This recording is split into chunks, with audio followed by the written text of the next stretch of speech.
Halo sahabat nonton, siapa nih yang penasaran dengan kelanjutan cerita dari drama Brewing Love? Yuk kita mulai jalur cerita kelanjutan episode 8 ya. Setelah ciuman yang hot itu, Yongju melepaskan diri dan merasa malu. Karena melihat Yongju kebingungan, Minju dengan lembut bertanya apakah Yongju belum yakin tentang perasaannya. Yongju membenarkannya. Lalu Minju tersenyum dan meyakinkan Yongju kalau Minju akan menunggunya. Minju juga berterima kasih karena dulu telah menyelamatkannya dan meminta maaf karena Yongju harus menyelamatkannya. Minju secara nggak langsung mengakui bahwa dia sangat mencintai Yongju dan ingin selalu berada di dekat Yongju. Mereka pun kembali ke desa, di mana penduduk desa sedang makan bersama. Di meja makan, para ibu melihat Minju bersikap manis dan penuh kasih sayang kepada Yongju. Melihat itu, para ibu merasa senang. Kemudian, saat Yongju dan Minju berduaan, Yongju memberitahu Minju bahwa dia telah memblokir Minju karena Minju terlalu manis di dekatnya. Melihat reaksi Yongju, Minju menjadi sangat sedih. Keesokan paginya, Minju bangun di samping Chanwi dan mereka mengenang malam sebelumnya. Rupanya, keduanya minum bersama dan membicarakan tentang perjuangan mereka dengan cewek-cewek yang mereka sukai masing-masing. Chanwi khawatir Arum mungkin menyukai pria yang akan ditemuinya untuk kencan yang diatur oleh konselor pernikahan. Sementara itu, Minju sedih karena harus menunggu jawaban Yongju dan khawatir tentang kemungkinan penolakan. Setelah mengingat malam itu, Minju memutuskan untuk menunggu jawaban Yongju. Namun Chanwi memutuskan untuk campur tangan dan menemui Arum, meskipun beresiko mengacaukan segalanya. Di sebuah kafe, Arum terlibat dalam diskusi dengan pasangan kencannya yang ternyata terlalu sombong. Selagi pria itu terus ngomong ngalur ngidul, pikiran Arum tetap tertuju kepada Chanwi. Ketika Arum melihat keluar kaca dari dalam kafe, Arum melihat Chanwi dan segera membatalkan kencannya itu, lalu pergi. Pria itu menjadi marah dan meraih tangan Arum, tapi Chanwi datang tepat pada waktunya untuk melindungi Arum. Keduanya kemudian pergi ke tempat favorit Chanwi, yaitu laut. Di sana, Arum mengajak Chanwi untuk berpacaran. Bingung tapi gembira, Chanwi mencium pipi Arum dan mulai melompat-lompat kegirangan. Akhirnya jadi juga ini pasangan ya. Keesokan harinya, Arum dan Chanwi kembali ke desa bersama-sama. Ketika bertemu dengan Yongju, Rao dan Bom, Chanwi mengumumkan hubungannya dengan Arum. Tentu hal ini mengejutkan Yongju, Bom, dan Rao. Mereka tidak percaya kalau Arum kok mau sama Chanwi. Yongju dan Rao kemudian menemui Minju. Rao lalu menceritakan tentang hubungan Arum dan Chanwi. Minju berkata kalau dia udah tahu dari sebelumnya, karena Minju tipe yang peka. Di sana, Yongju menyapa Minju, tapi Minju dengan santai menghindari Yongju. Hal ini membuat Yongju bingung. Lalu saat Rao dan Minju hendak mengambil sampel, Yongju juga berniat untuk membantu, tapi Minju menolaknya. Hal ini membuat Yongju kesal, karena sekarang jadinya seperti Minju yang memblokir Yongju. Tim kemudian mencicipi sampel bir dan berbagi pendapat, tapi mereka gagal menyepakati konsep, sehingga membuat tim frustasi, apalagi waktu mereka tinggal sebentar lagi. Pada hari yang sama, terjadi bentrokan antara kepala tim pemasaran dengan kepala tim perencanaan. Kepala tim perencanaan iri dengan keberhasilan tim pemasaran, lalu berencana menyabotase konsep bir baru. Dia ingin membuat tim Yongju gagal dalam membuat bir baru. Sementara itu, kepala tim pemasaran mendesak Yongju cepetan buat bir barunya dan menyuruh Yongju untuk datang menghadapnya. Saat Yongju sampai di rumah, dia mengingat kembali tentang tekanan yang diberikan oleh kepala tim pemasaran dan merasa khawatir. Yongju mempertimbangkan menelepon Minju untuk meminta bantuan, tapi dia mengurungkan niatnya karena tidak ingin terlihat bergantung kepada Minju. Namun Yongju tidak sengaja menelepon Minju, lalu langsung memutus panggilan. Minju menelepon balik. Minju mencoba memahami situasi Yongju yang sepertinya ditekan oleh atasannya.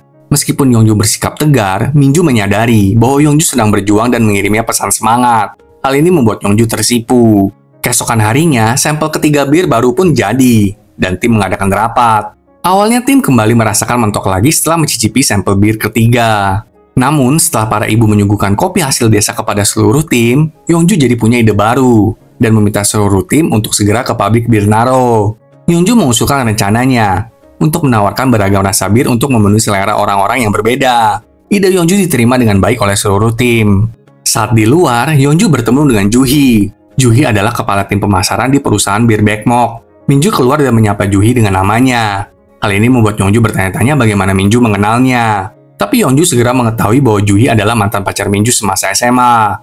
Juhi dengan lancar menceritakan bagaimana dulu dirinya dan Minju berpacaran. Tentu saja, Yongju yang mengetahui tentang hubungan masa lalu mereka menjadi cemburu. Minju mencoba meredakan situasi, tapi Juhi terus membesar-besarkan sejarah masa lampau hubungan mereka, dengan mengatakan bahwa Minju begitu baik sampai pernah mengikat rambutnya. Hal ini membuat Yongju kesal, dan dengan sarkasme mulai menyindir Minju. Karena kemarin itu kan Minju juga mengikat rambut Yongju.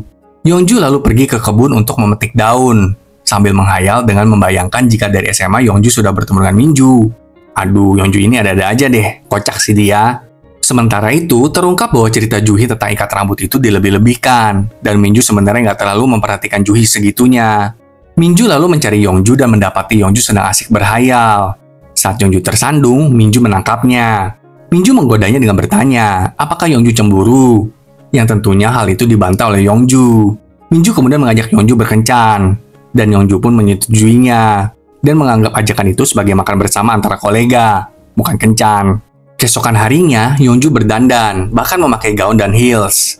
Melihat Yongju, Minju jadi semakin terpesona, karena Yongju terlihat begitu berbeda dari biasanya. Ternyata sehari sebelumnya, Yongju meminta bantuan Arum untuk memilih pakaian yang akan dipakainya untuk kencan bersama Minju. Minju kemudian memberikan Yongju sebuket bunga. Minju menyadari kalau Yongju itu sebenarnya sangat menyukai bunga. Tapi Yongju bahkan tidak pernah menyadarinya selama ini. Mereka pun menghabiskan waktu berkualitas bersama, dan Minju mengantar Yongju pulang. Yongju dengan gembira bergegas ingin menunjukkan buket bunganya kepada neneknya.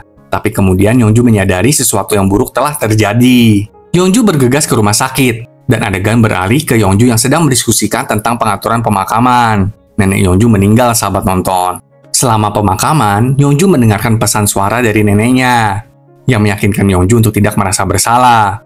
Mengungkapkan bahwa neneknya tahu ajalnya sudah dekat, dan ingin Yongju memotretnya untuk mengenangnya momen saat neneknya itu paling bahagia, yaitu melihat Yongju tersenyum. Neneknya meminta Yongju untuk tertawa dan bahagia sepuasnya, dan menangis pada waktunya. Meminta Yongju jangan memendam semuanya ataupun menahan emosinya, dan membiarkan hati Yongju yang menuntun jalannya. Neneknya pun berkata kalau suatu kehormatan bisa menjadi nenek Yongju. Yongju tentu sedih mendengar rekaman suara neneknya itu, namun dia berusaha tegar menghadapi semuanya ini. Didukung oleh timnya, Yongju tetap tenang selama pemakaman. Minju pun tiba bersama penduduk desa dan mereka memeluk Yongju. Minju menatap Yongju, merasakan emosinya meskipun sikap Yongju terlihat tegar. Tiba-tiba ayah Yongju muncul. Kilas balik mengungkapkan keputusan orang tua Yongju untuk berpisah dan meninggalkan Yongju dalam perawatan nenek Yongju. Kembali ke saat ini, ayah Yongju meminta maaf atas ketidakhadirannya, mengklaim bahwa ia terlalu muda saat itu untuk bertanggung jawab. Yongju mengabaikannya, menegaskan bahwa ia telah membangun kehidupannya yang baik tanpa ayahnya itu. Merasa kewalahan, Yongju melangkah keluar ruang pemakaman dan mulai memukul pahanya untuk menahan tangisnya. Minju kemudian menemukan Yongju, lalu memeluknya sambil menangis karena Minju merasakan perasaan Yongju. Yongju yang mencoba bersikap tegar akhirnya menangis sejadi-jadinya dalam pelukan Minju. Dia melepaskan semua emosinya yang terpendam. Bersama-sama, mereka menemukan kenyamanan dalam kehadiran satu sama lain. Episode kali ini banyak menguras emosi ya, antara suka dan duka. Itulah hidup ya sahabat nonton, nggak selalu suka, tapi juga pasti ada aja dukanya. Kalau ada sesuatu yang nggak enak, belajar nggak usah cari siapa yang salah melulu, tapi belajar untuk cari solusinya aja, dan bagaimana ke depannya. Karena itu yang lebih penting. Saksikan kelanjutan drama ini minggu depan ya sahabat nonton. Sampai jumpa.